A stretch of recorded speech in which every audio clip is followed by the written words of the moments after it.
Bismillahirrahmanirrahim. Assalamualaikum warahmatullahi wabarakatuh. Waalaikumsalam warahmatullahi wabarakatuh. Selamat sore Bapak Ibu semuanya. Bagaimana kabarnya hari ini? Mudah-mudahan dalam keadaan sehat walafiat. Yang terhormat Bapak Kepala Sekolah SMPN 1 Gunung Sari, Bapak Endang Darukutni MPD. Yang terhormat Wakasek Kurikulum Ibu Aris Ariyanti. Dan yang saya banggakan Bapak Ibu Guru SMP Negeri 1 Gunung Sari. Pertama-tama, marilah kita panjatkan puji syukur kehadirat Allah Subhanahu wa Ta'ala.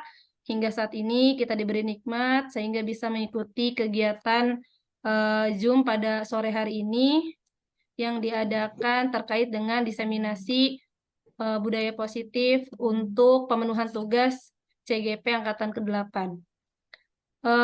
Untuk susunan acaranya yang pertama yaitu pembukaan. Marilah kita bersama-sama membuka kegiatan pada sore hari ini dengan membaca Al-Basmalah. Bismillahirrahmanirrahim. Selanjutnya yaitu sambutan. Untuk sambutan yang pertama disampaikan oleh Bapak Kepala Sekolah SMPN 1 Gunung Sari, yaitu Bapak Endang Darukutni. Kepada beliau saya persilahkan. Ya, Bismillahirrahmanirrahim. Assalamualaikum warahmatullahi wabarakatuh. Waalaikumsalam. Waalaikumsalam warahmatullahi wabarakatuh. Ya, alhamdulillah ma'ba'du. Terima kasih sebelumnya terutama kepada CGP Ibu Adawiyah, CGP dari SMP Negeri 1 Gunung Sari terkait kegiatan diseminasi yang akan dilaksanakan hari ini, yang memang sasarannya adalah rekan-rekan wali kelas 7.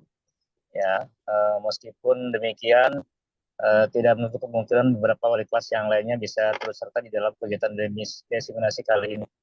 Ya, salah satu yang saya sampaikan tadi sebagai bentuk program pemenuhan dari apa yang sudah diikuti oleh CGP ini tidak serta-merta sebatas pemenuhan, tetapi lebih dari itu diseminasi ini menjadi satu rangkaian kegiatan CGP plus juga di dalamnya terintegrasi kepada program-program di sekolah, karena memang yang akan didiseminasikan lebih kepada budaya positif yang dilaksanakan di lingkungan sekolah. Hal ini berkesesuaian juga dengan apa yang sudah menjadi program kita bersama di Satuan Pendidikan SMP Negeri 1 Gunung Sari, bagaimana rekan-rekan wali kelas ya mampu merumuskan keyakinan kelas yang nanti pada akhirnya antara guru, peserta didik, dan unsur sekolah bisa sama-sama memahami dan memaknai dari apa yang sudah dirumuskan nanti. Lebih dari itu, implementasi budaya positif yang nanti akan didiseminasikan menjadi satu bagian yang tidak terpisahkan dari pelaksanaan kurikulum merdeka di sekolah. Kepada Ibu Adawiyah selaku CGP, ya terima kasih dari pihak sekolah. Saya menyampaikan dan apresiasi luar biasa. Ya, apa yang nanti akan diseminasikan, insya Allah akan kita cermati bersama. Ya, mudah-mudahan apa yang sudah diinisiasi oleh CGP, ya bisa bermakna bagi kita semuanya. Demikian, terima kasih. Assalamualaikum warahmatullahi wabarakatuh. Waalaikumsalam warahmatullahi wabarakatuh. Terima kasih kepada Bapak Kepala Sekolah, Bapak Endang Darukutni. Mudah-mudahan apa yang beliau sampaikan bisa dilaksanakan khususnya oleh saya sebagai CGP dan umumnya oleh teman-teman guru SMP Negeri 1 Gunung Sari. Selanjutnya untuk sambutan yang kedua yaitu oleh Wakasek Kurikulum, yaitu Ibu Aris Ariyanti. Kepada beliau kami persilahkan. Ya, terima kasih Bu Adawiyah. Assalamualaikum warahmatullahi wabarakatuh. Salam bahagia. Alhamdulillah hari ini kita mengadakan diseminasi untuk budaya positif. Mudah-mudahan kegiatan ini bisa diselenggarakan terus gitu ya. menjadi tolak ukur kita untuk selalu melaksanakan budaya positif gitu. Dan bisa dilakukan oleh seluruh warga sekolah, baik dari siswa, guru, dan warga tenaga pendidik, dan seluruh warga sekolah beserta orang tua juga untuk mendukung kegiatan budaya positif selama di sekolah. Itu saja Bu Adau, mudah-mudahan peran Bu Adau sebagai CGP bisa menularkan kepada seluruh guru untuk terus bersikap positif. Terima kasih. Assalamualaikum warahmatullahi wabarakatuh. Waalaikumsalam. Warahmatullahi wabarakatuh. Terima kasih kepada Ibu Aris Arianti selaku Wakasek Kurikulum. Apa yang beliau sampaikan mudah-mudahan bisa dilaksanakan dengan baik oleh saya dan juga rekan-rekan guru di SMP Negeri 1 Gunung Sari. Baik Bapak Ibu, untuk selanjutnya yaitu kegiatan inti, kegiatan diseminasi budaya positif.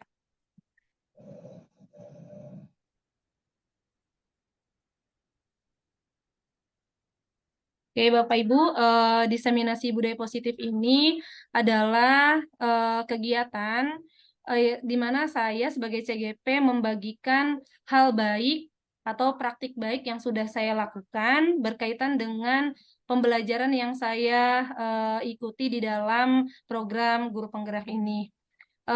Budaya positif ini adalah modul 1.4, di mana sebelumnya saya sudah belajar modul 1.1 sampai dengan modul 1.3, dan budaya positif ini adalah modul terakhir di modul 1. Bapak Ibu, sebelum kita memasuki kepada apa sih budaya positif itu, mungkin Bapak Ibu di sini sudah memiliki pengertian sendiri gitu. Apa sih sebenarnya budaya positif itu? Mungkin dari Bapak Ibu ada yang bisa memberikan apa sih budaya positif itu? Memberikan arti budaya positif itu apa?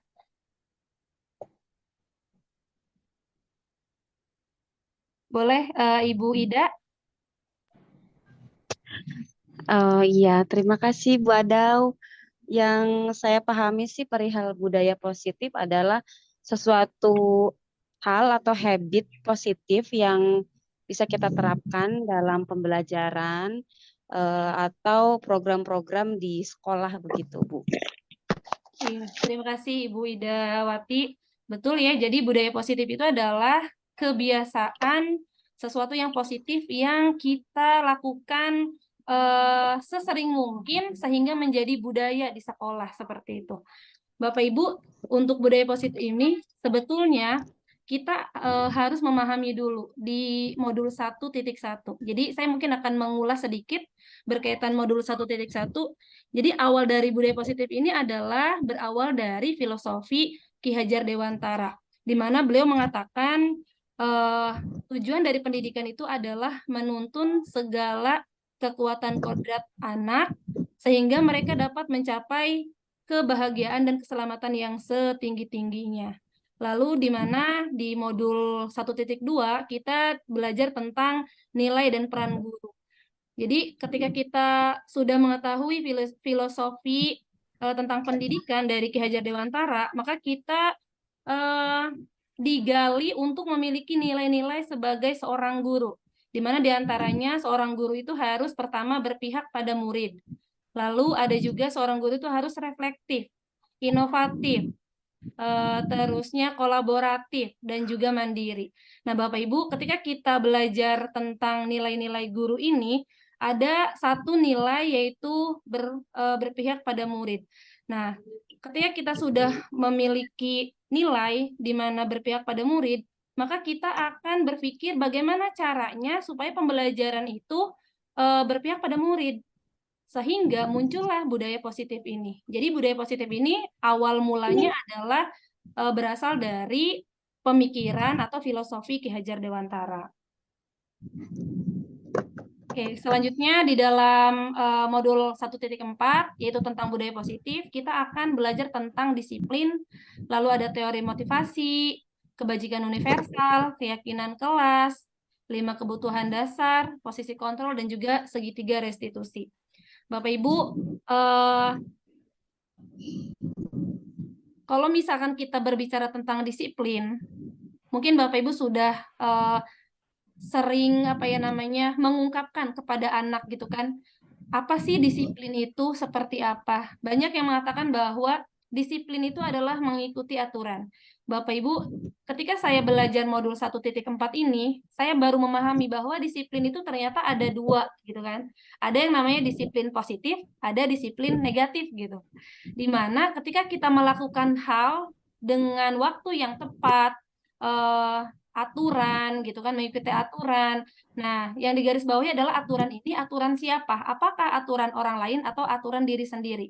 Misalkan ketika maksudnya seseorang memiliki aturan pada dirinya untuk melakukan sesuatu yang salah gitu kan, lalu diikuti, berarti dia juga sudah disiplin, tetapi disiplinnya negatif gitu. Maka di sini muncullah kata disiplin positif seperti itu, Bapak Ibu. Jadi kalau menurut Ki Hajar Dewantara, disiplin itu adalah motivasi sebetulnya. Jadi kalau misalkan kita sudah disiplin, berarti kita sudah memiliki motivasi. Motivasi yang seperti apa? Nanti kita lihat di teori motivasi. Nah, di sini juga dikatakan menurut Diane Gosen, disiplin itu berasal dari bahasa Latin yang artinya pelajar atau pengikut. Jadi disiplin itu adalah orang-orang yang sedang belajar atau mengikuti sesuatu. Mungkin kalau misalkan di sekolah ada tata tertib, ketika dia belajar sesuatu yang tertib gitu kan, tata tertib berarti dia itu sedang disiplin seperti itu. Maka disiplin adalah sebagai bentuk kontrol diri, yaitu belajar untuk mengontrol diri agar dapat mencapai suatu tujuan. Biasanya kalau orang punya tujuan, maka dia akan mendisiplinkan dirinya untuk mencapai tujuan itu.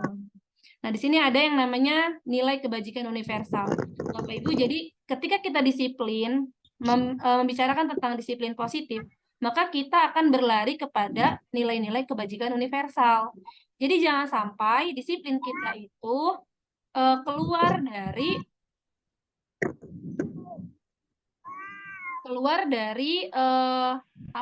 nilai-nilai kebajikan universal ini. Nilai-nilai kebajikan universal itu apa sih?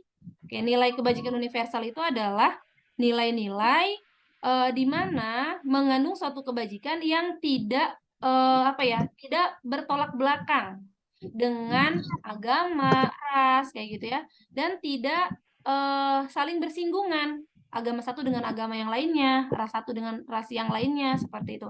Itu disebut dengan nilai-nilai kebajikan universal. Kalau di dalam pendidikan, nilai-nilai kebajikan universal itu sudah disepakati Bapak Ibu. Jadi yaitu profil pelajar Pancasila. Jadi nanti kita nilai-nilai kebajikannya ketika mendisiplinkan anak, disiplin positif itu jangan keluar dari profil pelajar Pancasila yang ada 6, yaitu beriman bertakwa kepada Tuhan dan berakhlak mulia, lalu ada berkebinekaan global, gotong royong, terus ada kreatif, mandiri, dan bernalar kritis. Jadi itu ya Bapak Ibu untuk nilai-nilai kebajikannya. Lalu selanjutnya,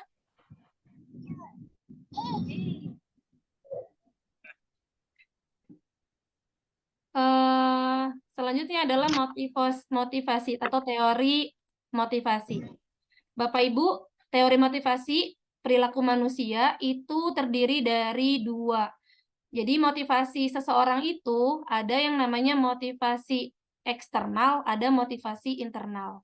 Di mana motivasi eksternal ini Bapak Ibu datangnya kan dari luar. Pertama, biasanya orang memiliki motivasi eksternal itu adalah untuk menghindari ketidaknyamanan atau hukuman. Apa yang akan terjadi apabila saya tidak melakukannya? Misalkan kayak anak-anak, kalau saya nggak ikut upacara, nanti kayaknya saya dihukum gitu kan. Karena saya dihukum, saya ngerasa nggak nyaman, maka dia ikut upacara gitu. Jadi anak-anak ikut upacara ini karena takut dihukum seperti itu. Atau motivasi eksternal ini juga bisa untuk mendapatkan imbalan atau penghargaan atau pujian seperti itu. Kayak misalkan anak mengerjakan tugas, bukan karena anak itu butuh sama ilmunya gitu ya, tetapi karena memang dia pengen dipuji sama gurunya. Wah, kamu hebat sudah mengerjakan tugas seperti itu. Nah, itu berarti disebut dengan motivasi eksternal yang datang dari luar. Bapak Ibu, kalau misalkan kita biasakan anak mendapatkan motivasi eksternal, itu dia akan ketergantungan. kita bayangkan ketika anak itu tidak mendapatkan motivasi yang tadi, misalkan sekali-kali kita tidak memuji dia, nanti dia akan merasa usahanya dia itu apa ya namanya sia-sia gitu kan ya. Maka di dalam modul 1.4 ini kita diajarkan untuk bagaimana bisa menumbuhkan motivasi internal. Nah, motivasi internal ini berawalan dari dia ingin menghargai dirinya sendiri. Jadi nanti dia akan berpikir bahwa saya akan menjadi orang yang seperti apa bila saya melakukannya. Kayak misalkan mengerjakan tugas. Oh, tugas itu memang penting ya, saya butuh sama nilainya. Kalau saya mengerjakan tugas, saya menjadi orang yang bisa gitu. Nah, berarti ketika mereka seperti itu sudah memiliki motivasi internal. Jadi mau dia mendapatkan apa namanya ujian ataupun tidak, dia tetap mengerjakan tugas. Nah, disinilah nanti kita akan berbicara tentang budaya positif supaya bisa memunculkan motivasi internal dari siswa seperti itu. Oke, selanjutnya Bapak Ibu, nah berkaitan dengan apa namanya budaya positif di sekolah, kita akan mulai dari hal-hal yang paling dekat dengan siswa, Bapak Ibu. Yang paling dekat itu apa? Yang paling dekat dengan siswa itu pasti kelas. Maka di sini Bapak Ibu kita akan memulai budaya positif itu dengan keyakinan kelas. Nah, Bapak Ibu, keyakinan kelas itu apa sih? Oke, di sini bisa dilihat keyakinan kelas itu adalah kepercayaan akan sesuatu yang mendatangkan kebaikan atau keburukan di dalam kelas. Berarti kalau misalkan mereka sudah yakin nih sama sesuatu itu, percaya kalau sesuatu itu mendatangkan kebaikan, maka mereka akan melakukannya.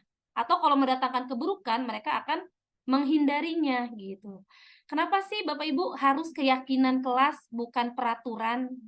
Bapak Ibu, kalau misalkan kita meyakini sesuatu berbeda dengan kita melihat peraturan gitu dari sesuatu gitu ya. Kayak misalnya di kelas ada peraturan, kadang-kadang kita pengen melanggarnya gitu kan.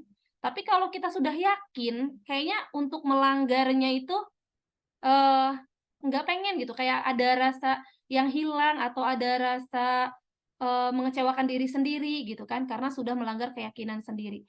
Maka di sini kita memulai budaya positif ini berawal dari keyakinan kelas ini, Bapak Ibu. Nah, keyakinan kelas ini, Bapak Ibu jangan sampai keluar dari nilai-nilai kebajikan universal yang tadi saya jelaskan di awal. Kebajikan universalnya ini tentu telah disepakati oleh anggota kelas atau warga kelas. Siapa sih warga kelas itu? Warga kelas itu adalah guru dan juga anak-anak yang ada di kelas itu. Oke, Bapak Ibu di sini saya akan menjelaskan bagaimana tahapan membuat keyakinan kelas. Tahap pertama itu menciptakan program kebajikan. Jadi kita mau apa nih yang kita butuhkan? Nilai-nilai kebajikan seperti apa? Misalnya kita udah tahu. Nah, setelah itu baru kita pada tahap membuat keyakinan. Keyakinan itu Bapak Ibu boleh dimulai dengan membuat peraturan kelas. Jadi kalau kita sudah membuat peraturan kelas, lalu kita buatlah peraturan itu dalam bentuk kalimat positif, Bapak Ibu. Jangan sampai ada kalimat negatif gitu ya. Kenapa? Karena motivasi lagi tuh, larinya ke motivasi. Kalau kita membiasakan diri membaca, melihat sesuatu yang positif, maka akan tumbuh disiplin positif itu gitu kan. Nah, kalau sudah membuat peraturan, maka kita sepakati dulu dengan kelas. Sepakat tidak peraturan ini akan kita gunakan. Kalau sudah sepakat, maka menjadi keyakinan, dijadikan keyakinan peraturan-peraturan itu dengan memunculkan nilai-nilai kebajikan. Contohnya, misalkan peraturan kelasnya tidak boleh mengobrol ketika guru menjelaskan, gitu kan? Tidak boleh berisik ketika pembelajaran. Berarti kita bisa mengambil nilai kebajikannya adalah saling menghargai. Nah, berarti saling menghargai ini bisa tercermin dengan kesepakatan, yaitu tidak ngobrol, tidak berisik, kayak gitu ya. Nah, tapi ingat untuk peraturannya diganti kepada kalimat positif. Kalau tidak boleh ngobrol, berarti kira-kira apa tuh kalimat positifnya? Misalkan tertib ketika pembelajaran, gitu. Seperti itu ya Bapak Ibu. Itu untuk keyakinan kelas. Selanjutnya Bapak Ibu, di sini ada 5 dasar kebutuhan manusia. Oke, apa sih dasar kebutuhan itu? Kebutuhan itu adalah unsur-unsur yang dibutuhkan oleh manusia dalam menjaga keseimbangan, baik secara fisiologis maupun psikologis. Maka semua yang kita lakukan adalah usaha terbaik kita untuk mendapatkan apa yang kita inginkan. Bapak Ibu, di sini diajarkan tentang kenapa siswa itu kadang-kadang melakukan hal-hal yang menurut kita, kenapa sih bolos, kenapa anak-anak itu tidak mau mengerjakan tugas. Ternyata kalau kita lari ke sini, mungkin ada kebutuhan dasarnya yang belum terpenuhi, Bapak Ibu. Jadi kebutuhan dasar yang belum terpenuhinya ini apa? Kita bisa lihat nanti di dalam 5 kebutuhan dasarnya. Jadi 5 kebutuhan dasar itu ada yang namanya kebutuhan dasar bertahan hidup. Kalau bertahan hidup itu berarti berkaitan dengan sesuatu yang terlihat, misal kayak makan, minum, kayak gitu ya, pakaian gitu. Anak-anak kadang-kadang tidak mau sekolah mungkin karena dia tidak punya pakaian seragam gitu. Itu bisa jadi Bapak Ibu. Jadi kalau anak ada yang sering ke sekolah, kita bisa tanya kenapa alasannya. Mungkin dia nggak punya seragam, akhirnya dia malu, seperti itu. Lalu ada juga rasa kasih sayang dan rasa diterima. Bapak Ibu, ketika anak merasa dikucilkan di kelas, kadang-kadang malas masuk kelas, gitu kan? Maka kita harus memenuhi kebutuhan dasarnya ini. Jadi kita harus bisa mencari kebutuhan dasar apa yang ingin dipenuhi oleh siswa. Lalu ada juga kebebasan. Kebebasan itu kayak memilih pembelajaran yang menyenangkan menurut mereka itu seperti apa. Boleh, jadi di dalam pembelajaran. Lalu kesenangan. Kesenangan ini kalau dalam pembelajaran ya berarti kita harus bisa memberikan pembelajaran yang menyenangkan gitu kan, supaya kebutuhan kesenangannya ini terpenuhi seperti itu. Lalu ada juga kebutuhan yang terakhir adalah penguasaan. Bapak Ibu, kalau untuk penguasaan ini adalah kebutuhan berkaitan dengan kemampuan anak. Oke, saya lanjutkan Bapak Ibu untuk posisi kontrol. Jadi menurut Gosen ada 5 posisi kontrol yang diterapkan oleh seorang guru, orang tua, ataupun atasan dalam melakukan kontrol. Kelima posisi kontrol itu yaitu yang pertama penghukum, yang kedua pembuat rasa bersalah, yang ketiga teman, yang keempat pemantau, dan yang terakhir adalah manajer. Bapak Ibu, di sini ada beberapa perbedaan dari posisi kontrol mulai dari penghukum sampai dengan manajer. Jadi perbedaannya itu adalah pada perlakuan Bapak Ibu. Kalau seorang penghukum biasanya dia kata-kata yang keluarnya itu agak kasar gitu Bapak Ibu. Kayak misalkan ketika ada anak yang terlambat, dia lebih sering menyalahkan anak, menghukum, menjudge gitu ya. Nah, itu penghukum. Bapak Ibu, ketika anak itu dihukum, sebetulnya kita sedang menciptakan siswa yang pendendam gitu Bapak Ibu. Karena anak-anak itu ketika dihukum sebetulnya bukan bukan disiplin positif yang akan muncul gitu. Kebiasaan dihukum itu akan membuat dia melakukan hal yang sama kepada orang lain seperti itu.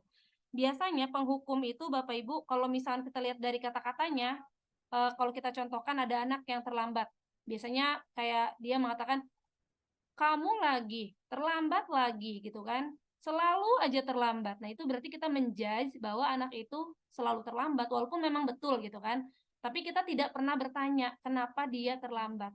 Jadi seorang penghukum itu langsung menjudge bahwa kamu terlambat, kamu salah, kamu tidak mentaati aturan, kayak gitu. Itu penghukum. Lalu yang kedua, pembuat rasa bersalah. Nah, kalau pembuat rasa bersalah ini, kalau kita lihat dari tingkah lakunya, sikapnya, biasanya dia lebih lembut dibandingkan yang penghukum tadi. Tetapi dia membuat anak ini merasa dirinya tuh bersalah. Kenapa? Karena sudah mengecewakan orang lain. Contohnya kalau dari kata-katanya misalkan, kok kamu terlambat lagi sih? Kamu nggak kasihan sama saya, sama ibu, bisa gitu kan ya. Coba sih kamu tuh dirubah. Nah, jadi dia tuh merasa nanti yang tumbuh di diri anaknya itu bahwa, oh iya ya saya sudah mengecewakan bu ini atau pak ini, kayak gitu. Jadi pembuat rasa bersalah ini juga dalam psikolog anak itu akan membuat dia itu down. Kenapa? Karena dia merasa bahwa dirinya itu ada hanya untuk mengecewakan orang lain gitu. Maka di dalam budaya positif ini, dua posisi kontrol ini kalau bisa dihindari untuk penghukum dan pembuat rasa bersalah. Lalu di sini ada posisi yang ketiga, yaitu posisi teman. Jadi Bapak Ibu kalau teman, mungkin Bapak Ibu sudah bisa membandingkan lah. Kalau misalkan teman itu berarti kan akrab gitu kan. Tapi ada tidak baiknya Bapak Ibu posisi sebagai teman ini. Kenapa? Karena anak-anak itu bisa jadi dia merasa ketergantungan sama kita gitu kan. Kalau sama teman itu pengennya kan dekatnya sama itu aja. Tidak mau dekat sama guru yang lain gitu kan. Atau kadang-kadang anak-anak itu akan timbul bahwa ya guru itu kan bukan teman kita gitu kan. Jadi merasa yang perlu diikutin itu hanya guru ini aja kayak gitu. Kalau kita lihat dari kata-kata teman itu misalkan kayak kamu telat lagi, ih kamu nih ya telat aja. Ya udah masuk, nanti ibu bantuin masalah absennya. Nah, itu biasanya itu teman. Jadi dia ngerasa nyaman dengan orang ini gitu kan. Tetapi bahayanya adalah dia akan menganggap remeh orang lain, guru yang lain gitu. Mungkin kita pernah menemukan orang-orang atau guru di sekolah gitu kan yang berperilaku sebagai teman dari muridnya kayak gitu. Yang terjadi adalah dia hanya menuruti omongan dari guru tersebut gitu, tidak dengan kita gitu sebagai orang lain. Lalu yang keempat adalah posisi pemantau. Kalau posisi pemantau ini dia lebih tegas gitu kan. Kalau dilihat dari perilakunya, dari omongannya juga dia lebih apa namanya, tidak seperti dekat dengan anak itu gitu kan. Ada jarak gitu antara siswa dengan murid seperti itu. Biasanya posisi pemantau ini lebih mengarah kepada aturan dan konsekuensi. Contohnya kalau di anak terlambat tadi, kamu kenapa terlambat? Sudah tahu kan konsekuensinya kalau terlambat? Apa kira-kira peraturannya? Kenapa kamu melanggarnya? Jadi masih bertanya, tetapi dia lebih ke peraturan kayak gitu kan.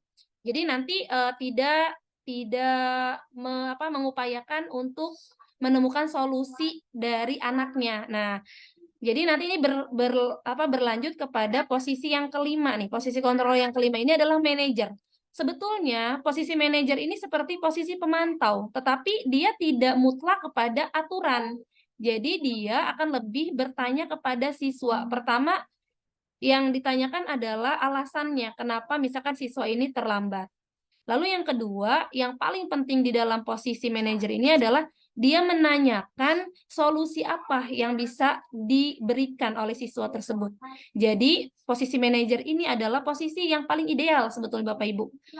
Walaupun ya saya tidak mengatakan bahwa posisi teman atau pemantau itu tidak baik ya, tetapi posisi yang paling ideal itu di sini adalah posisi manajer, di mana kita memposisikan diri sebagai seorang manajer gitu. Manajer tuh kayak gimana ya? Mengatur tetapi tidak memaksa gitu kan. Maksudnya dalam artian manajer itu kayak memberikan arahan aja gitu tuh. Kira-kira untuk memperbaiki kesalahan kamu tuh apa yang harus kamu lakukan. Nah, nanti perbaikannya akan muncul dari dirinya sendiri gitu kan. Dan anak itu akan mampu, jadi lama-kelamaan akan mampu memperbaiki, belajar dari kesalahan yang sudah pernah dia lakukan. Seperti itu. Oke.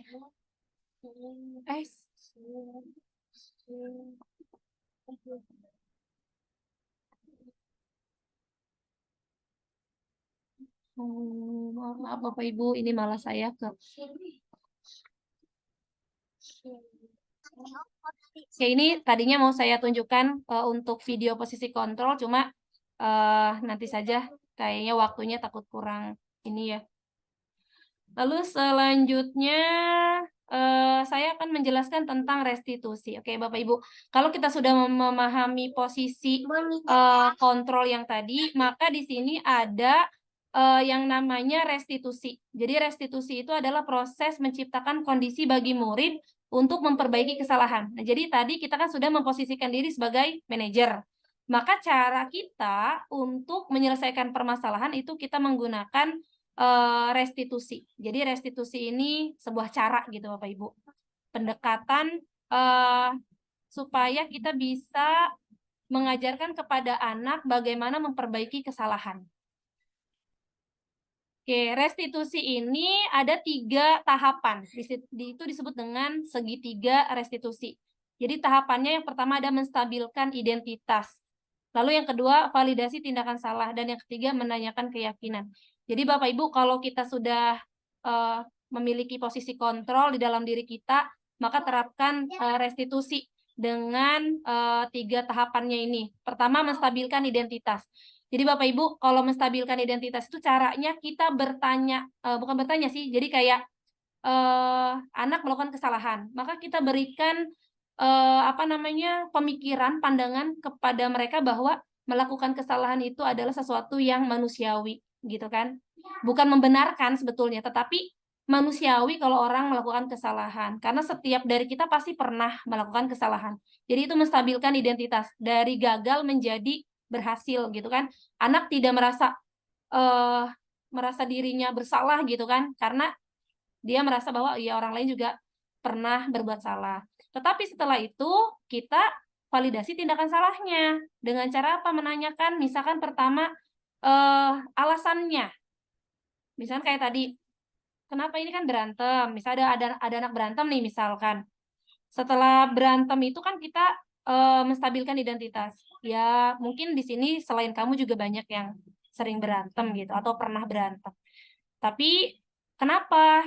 Ibu pengen tahu alasannya. Bisa tidak memberikan alasan kenapa kamu berantem dengan si A gitu. Nah, itu namanya validasi tindakan salah. Nanti dia akan memberikan alasan-alasan kenapa dia berantem. Kalau misalkan sudah memvalidasi tindakan salahnya, kita sudah tahu alasannya. Nanti biasanya kita sudah bisa tuh mengetahui ketika dia mengungkapkan alasan, kita sudah mengetahui kebutuhan dasar apa yang ingin dia penuhi gitu. Kadang-kadang kan kalau orang berantem itu anak-anak kenapa? Atau misal anak-anak ini bolos gitu. Kita nanya, kenapa kamu bolos? Bosen, Bu. Nah, berarti kalau bosen itu kita bisa mengatakan bahwa oh mungkin kebutuhan dasar manusianya yaitu kesenangan belum terpenuhi. Mungkin pembelajaran dalam kelasnya membosankan sehingga dia bosan di kelas, akhirnya dia bolos kan kayak gitu ya. Maka kita tanyakan. Nah, yang ketiga ini adalah tahapan menanyakan keyakinan. Jadi kita lari kepada keyakinan kelas yang sudah kita buat di awal tadi itu kesepakatannya. Jadi misalkan kalau bolos, nah kira-kira kelakuan kamu nih bolos itu bertolak belakang tidak dengan keyakinan kelas kita. Misalkan nanti pasti dia jawabnya kan, iya Bu, oke, keyakinan kelas yang mana yang kira-kira kamu langgar tuh kesepakatannya. Misalkan keyakinan kelas yang kita bikin keyakinan kelasnya apa? Kalau misalkan bolos, dia tanggung jawab. Berarti ya saya tidak bertanggung jawab Bu, harusnya kan saya tetap di kelas, ternyata saya bolos gitu kan. Nah, berarti kamu sudah tahu, kamu sudah melanggar keyakinan kelasnya bahwa kamu tidak bertanggung jawab atas diri kamu untuk mengikuti pelajaran kayak gitu kan. Nanti kita tanya, kira-kira kamu bisa tidak memperbaiki kesalahan itu? Nanti kita tanya untuk memperbaikinya tuh seperti apa supaya kamu tuh nggak bolos lagi. Mungkin nanti akan muncul solusi dari anak tersebut. Misalkan, ya Bu, kalau misalkan di kelasnya bisa menyenangkan, misalkan bikin permainan atau apa, mungkin saya juga akan lebih senang. Nah, itu kan kita akan tahu, oh berarti supaya anak ini tidak bolos, berarti kita harus membuat pembelajaran yang lebih menyenangkan. Misalkan seperti itu. Jadi Bapak Ibu, segitiga restitusi ini kalau kita terapkan di dalam menyelesaikan permasalahan anak, satu, kita tidak capek Bapak Ibu, nggak harus marah, nggak harus emosi kayak gitu kan, dengan tenang gitu kan, karena kita menanyakan alasan mereka apa, terusnya solusi juga yang datang, yang muncul itu solusi-solusi yang dari dia, kayak gitu kan, dari anaknya, seperti itu. Tetapi memang untuk menerapkan restitusi ini butuh waktu Bapak Ibu. Kenapa? Karena kalau misalkan sekali, 2 kali, mungkin anak akan melakukan lagi gitu kan. Budaya positif ini Bapak Ibu yang paling dekat saya bilang tadi keyakinan kelas dan restitusi. Kenapa? Karena restitusi ini juga sering kita temukan permasalahan di anak, lalu kita butuh penyelesaian gitu untuk permasalahan ini. Maka untuk menyelesaikan masalah itu kita bisa menggunakan restitusi ini gitu. Coba kalau kita bayangkan kalau anak sudah bisa memunculkan solusi bagi dirinya sendiri, maka nanti dia akan merasa ternyata saya juga tahu ya yang baik itu yang mana gitu kan. Nah, ketika kita sudah bisa menerapkan itu Bapak Ibu, maka akan muncul yang namanya budaya positif itu gitu. Muncul motivasi dari diri anak-anak. Seperti itu Bapak Ibu. Jadi untuk modul 1.4 itu ya materi terakhirnya adalah eh, penerapan restitusi dalam penyelesaian masalah. Mungkin itu presentasi dari saya berkaitan budaya positif. Sebetulnya ada beberapa yang saya skip, yaitu tentang apa namanya identitas gagal dan juga konsekuensi kayak gitu ya. Karena itu mungkin sudah pernah dijelaskan oleh teman saya juga. Baik Bapak Ibu, sampai di sini mungkin ada yang ditanyakan atau mungkin ada yang memberikan pendapat atau menambahkan berkaitan dengan budaya positif di sekolah seperti itu. Dipersilahkan.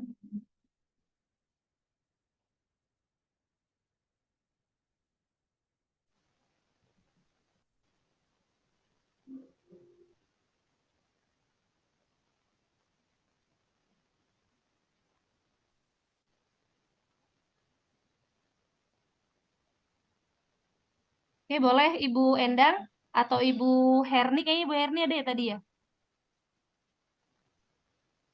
Ada yang mau ditanyakan atau Ibu Gita?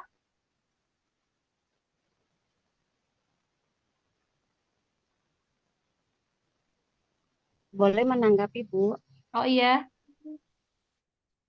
silakan Iya, Ibu terima Dewa. kasih sebelumnya. Ini adalah ilmu yang sebetulnya penting sekali untuk kita pelajari ya bagi seorang guru. Nah, mungkin ini juga jadi masukan positif sekali untuk guru-guru di khususnya di sini ya yang jadi peserta gitu, khususnya saya sendiri.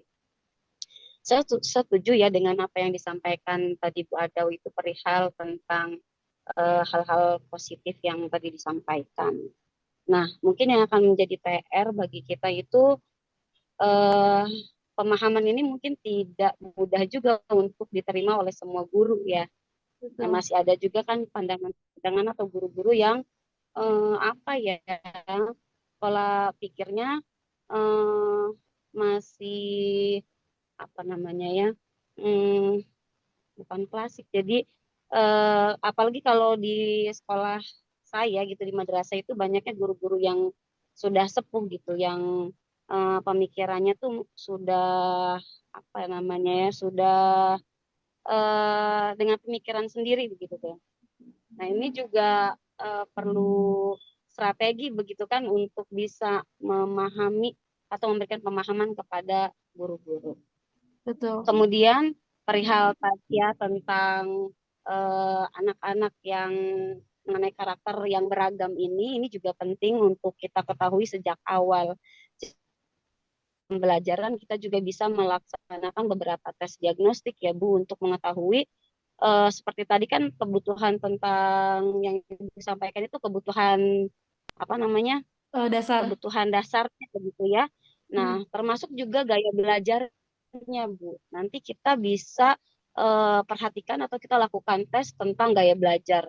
Nah, gaya belajar itu kan ada yang kinestetik, kemudian auditori, dan juga visual. Nah, itu juga berpengaruh untuk pembelajaran di kelas. Jadi, kalau kita sudah tahu dari awal, nanti kita bisa mengemas bagian model, metode, bahkan media itu agar bisa eh, apa namanya mengcover begitu setiap gaya belajar siswa sehingga anak-anak yang di kelas ini tidak bosan begitu karena yang banyak terjadi guru-guru itu karena sudah merasa sebatas mengajar, melaksanakan tanggung jawab sehingga masih banyak juga yang belum memahami bahwa eh, anak sekarang ini berubah tidak dengan zamannya dulu, kemudian juga harus mempelajari psikologis-psikologis setiap anak.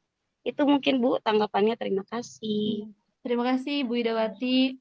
Betul, jadi eh, kita memang apa namanya memiliki pemahaman yang beragam tentang siswa, tentang budaya positif di sekolah seperti itu. Sebetulnya banyak budaya positif selain dua tadi yang saya jelaskan tentang keyakinan kelas dan juga eh, restitusi gitu ya yang sudah diterapkan di sekolah-sekolah, mungkin tinggal menerapkan secara berkesinambungan, terusnya secara apa namanya eh, rutin gitu ya. Terus kita juga konsisten untuk melakukan itu seperti itu.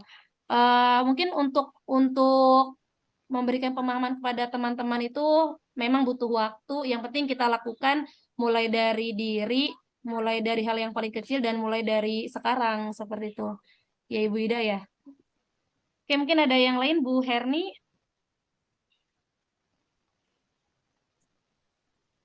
Oh, Halo, suaranya tidak terdengar ya. Bu Adang. Iya, Bu Endang. Oh, boleh itu ya bertanya ya. Iya, Ini kan di sini ditekankan ke siswa ya, Bu ya. Kalau saya kan nggak berhubungan langsung pada siswa ya. betul.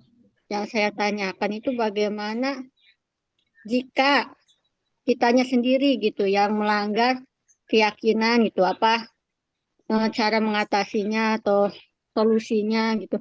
Kan kebanyakan di kita ada yang sekedar menggugurkan kewajiban saja ya. Hmm. Ada yang emang nggak peduli gitu. Itu gimana tuh pendapat Bu Adal? Maksudnya kepada guru ya. Ya, jadi Iya, kan ini guru. sebetulnya posisi kontrol yang tadi itu kan itu bisa orang tua, guru ataupun atasan kepada bawahan seperti itu. Ya, seidealnya itu adalah pimpinan juga sama memposisikan diri sebagai manajer. Terus untuk penerapan restitusi ini sebetulnya bisa untuk diterapkan kepada kita juga gitu sebagai guru gitu. Ketika misalkan ada guru yang tidak melaksanakan tugasnya dengan baik gitu kan, bisa memanggilnya, terusnya menerapkan segitiga restitusi ini, menstabilkan identitas itu kan, misalkan kayak orangnya apa contohnya tidak mengajar atau apa gitu kan, mungkin kita eh, bisa mengatakan bahwa ya sekali-kali atau ini kan tidak mengajar itu mungkin ada aja guru juga yang seperti itu. Tapi kan ada alasannya kenapa gitu kan. Lalu ditanyakan maksudnya sesuai tidak tindakan yang kamu lakukan ini kan sebagai guru gitu kan. Gitu. Nah, intinya kalau di sini itu memang dibutuhkan kolaborasi sih. Jadi komunikasi, terusnya kolaborasi gitu kan.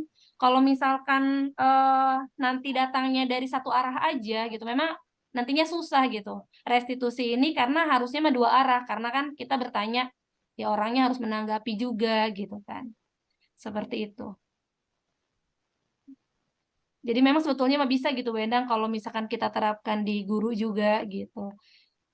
Itu bagaimana ya kita sebagai rekan sejawat atau mungkin pimpinan ingin menerapkan restitusi ini kepada bawahan-bawahannya. Seperti itu.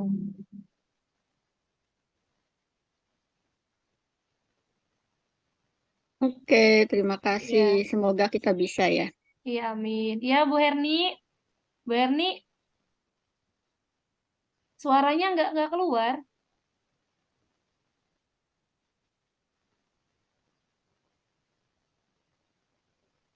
Suaranya nggak keluar Bu Herni nih. Kayaknya ini harus pakai ini ya, headset. Boleh di chat aja ya. Kan bisa ada di chat tuh. Nanti Ibu, oh ya, di chat ya deh ya. Bu, iya Bu Herni, boleh pertanyaannya di chat.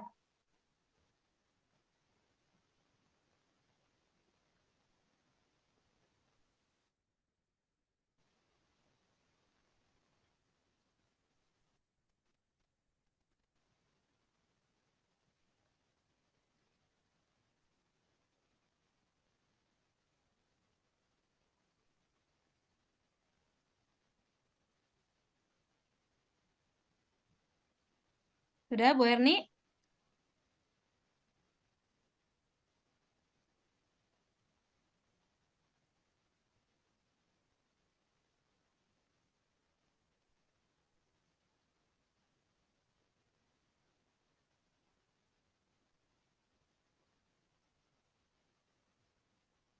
Oke, masih berkaitan dengan tadi pertanyaan dari Bu Endang. tentang segitiga restitusi pada poin yang ketiga, yaitu menanyakan keyakinan. Ya. Kalau misalkan tadi berkaitan dengan keyakinan kelas, kalau anak kan pasti berkaitannya sama keyakinan kelas. Tetapi sebetulnya keyakinan kelas ini memang harusnya berawal dari keyakinan sekolah dulu. Jadi sebetulnya keyakinan kelas ataupun keyakinan sekolah itu adalah peraturan yang ada di dalam kelas ataupun di dalam sekolah gitu kan, yang kita kemas menjadi keyakinan. Yang seperti saya katakan tadi, kenapa harus keyakinan, tidak peraturan? Karena kalau kita meyakini itu merasa berat untuk melanggarnya, kayak gitu ya, berbeda dengan peraturan. Ada anak atau guru yang responnya diam saja ketika ditanya. Ya, kita bisa mengarahkannya, jadi dengan mengingatkan keyakinan-keyakinan kelas apa yang kita miliki di dalam kelas tersebut, gitu. Diarahkan anaknya, jadi kayak kamu kira-kira perbuatan kamu ini tidak sesuai dengan keyakinan kelas kita, itu keyakinan kelas yang mana, misalkan gitu kan. Kita boleh ingatkan, ada keyakinan kelas itu yang ada yang ini. Mungkin nanti dia akan menyebutkan kan, oh keyakinan yang ini, misalkan kayak gitu. Nah, ketika sudah tahu keyakinannya, bahwa itu yang dilanggar, misalkan dia mengejek temannya, tapi dia tidak tahu keyakinan kelas yang mana, kita sebutkan keyakinan kelasnya. Nanti dia menyebutkan, oh saling menghargai Bu. Nah ya, berarti kan kamu meyakini bahwa saling menghargai itu penting supaya tercipta kerukunan, kedamaian gitu kan di dalam kelas. Nanti baru tuh dia akan muncul sendiri. Oke, kalau misalnya kamu tidak menghargai, berarti kira-kira untuk memperbaiki itu harusnya seperti apa dari dianya kan? Mungkin kalau sudah tahu keyakinannya yang dilanggar adalah saling menghormati itu, gitu kan? Baru dia akan mengatakan bahwa ya berarti saya harus lebih menghormati orang lain, belajar bagaimana cara menghormati orang lain, mungkin seperti itu. Terus kalau hukuman atau sanksi itu, ada hukuman atau sanksi tidak bagi yang melanggar keyakinan kelas itu. Sebetulnya kalau kita lihat dari posisi kontrol, harusnya tidak ada yang namanya hukuman atau sanksi. Tapi kalau kita mau berkaitan dengan posisi kita sebagai pemantau, kita boleh memberikan konsekuensi. Jadi konsekuensi itu biasanya ada di dalam keyakinan kelas itu kan biasanya kita sebutkan tuh konsekuensinya. Kalau kita ini misal kayak terlambat tadi tuh, kalau kamu terlambat, warahmatullahi wabarakatuh. Terima kasih kepada semuanya yang sudah berkumpul di sini. Bismillah. Pertama-tama adalah kita panjatkan puji syukur kehadirat Allah Subhanahu wa taala. Dengan rahmat dan ridhonya kita bisa berkumpul di acara diseminasi yang akan disampaikan oleh Bu Adawiyah CGP angkatan ke-8. Kepadanya saya persilahkan. Terima kasih Bu Lucy untuk waktunya. Oke teman-teman, Assalamualaikum warahmatullahi wabarakatuh. Bapak Ibu semuanya, ini sebetulnya diseminasi ini terbatas ya. Jadi saya mengadakannya hanya untuk wali kelas 7. Kenapa? Tujuannya adalah pertama, karena kelas 7 itu sudah menggunakan kurikulum Merdeka. Maka harus ada perubahan secara penuh di dalam pelaksanaannya. Diseminasi ini bertujuan untuk menyampaikan materi modul 1.4, yaitu berkaitan dengan budaya positif. Budaya positif yang harus diselaraskan dan diterapkan di sekolah kita di dalam kurikulum Merdeka seperti itu. Pak Iwan. Bebas ya. Bebas aturan. Oke, jadi menurut KHD merdeka itu adalah orang yang merdeka itu tidak disuruh Bapak Ibu. Bapak Ibu kalau masih disuruh-suruh berarti belum merdeka. Ya kan? Nah, jadi orang yang merdeka itu adalah orang yang lepas dari perintah. Kenapa? Karena dia dapat memerintah dirinya sendiri. Gitu. Jadi merdeka itu orang yang bisa memerintah dirinya sendiri. Nah, ini berkaitan dengan disiplin, kontrol diri. Berarti orang yang mengontrol itu siapa sih? Enggak orang lain. Misal, kepala sekolah, ayo Bapak Ibu masuk kelas. Kalau kitanya sumeh masuk kelas ya kan? Terima kasih banyak atas waktunya. Mudah-mudahan pemaparan saya bisa dipahami dan Bapak Ibu bisa menerapkannya di kelas masing-masing untuk keyakinan kelas dan penerapan restitusi ya dalam menyelesaikan masalah di sekolah. Terima kasih banyak. Assalamualaikum warahmatullahi wabarakatuh.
Sopan.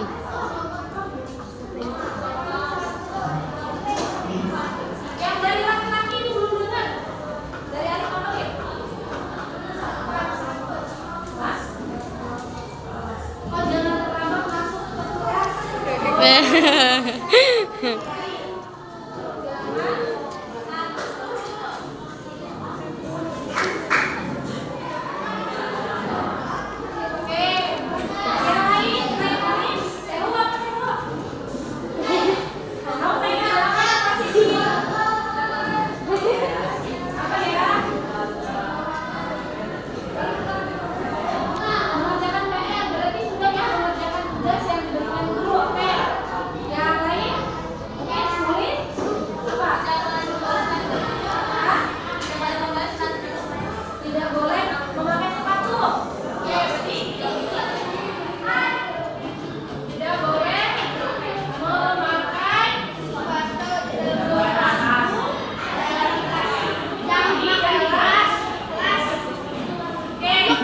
Patak ke Sorry lah, kita mah baru.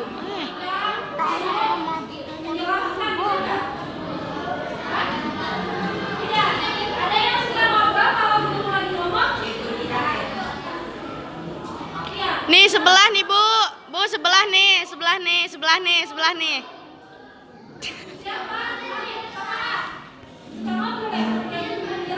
Iya.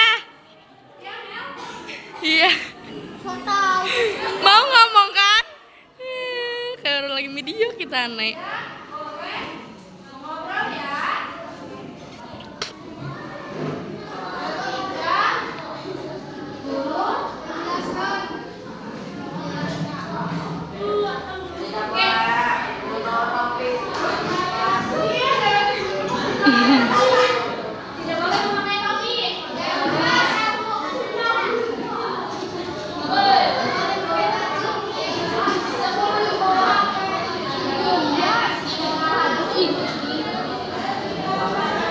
Patak sirat ah. Sirat merenku. Gila ane. Si memantes.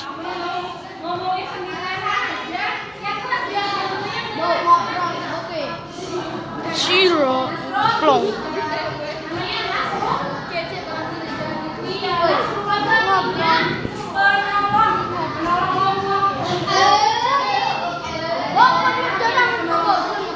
Sininya Jimbu.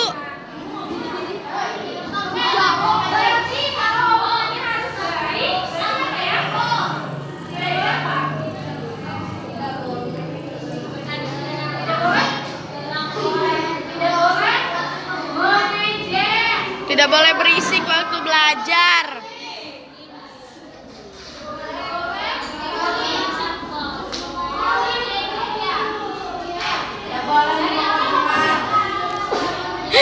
Tidak boleh berisik waktu belajar. Tidak boleh berisik waktu belajar.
Galang, Jenal, tahu nggak kenapa Ibu panggil ke sini?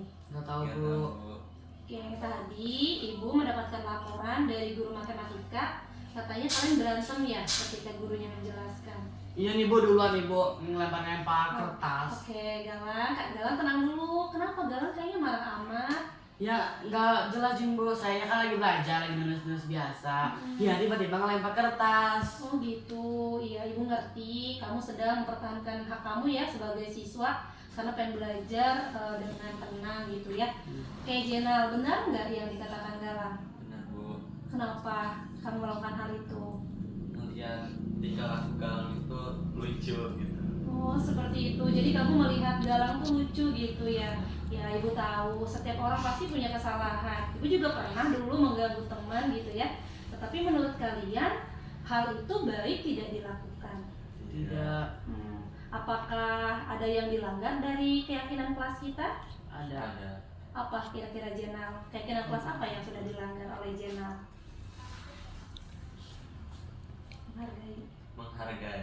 Menghargai sesama ya, menghargai teman. Oke, kira-kira untuk memperbaiki kesalahan ini apa yang bisa Jenal lakukan? Minta maaf. Meminta maaf. Selain itu, diulang kembali.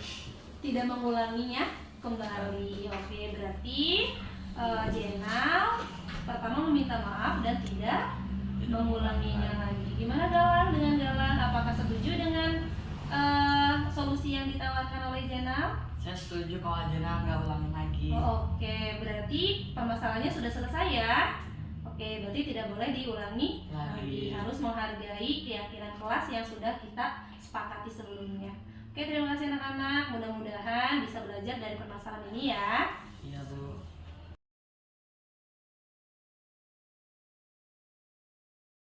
Assalamualaikum warahmatullahi wabarakatuh. Perkenalkan, nama saya Marini. Saya merupakan rekan sejawat dari CGP Angkatan 8, Ibu Adawiyah. Terima kasih atas kegiatan diseminasi budaya positif. Mudah-mudahan informasi yang diberikan dapat diterapkan kepada peserta didik, dan juga informasi tentang segitiga restitusi dan posisi kontrol itu merupakan pengetahuan yang sangat luar biasa. Mudah-mudahan efeknya bisa membentuk suatu karakter siswa yang lebih baik lagi. Terima kasih. Assalamualaikum warahmatullahi wabarakatuh. Tetap semangat.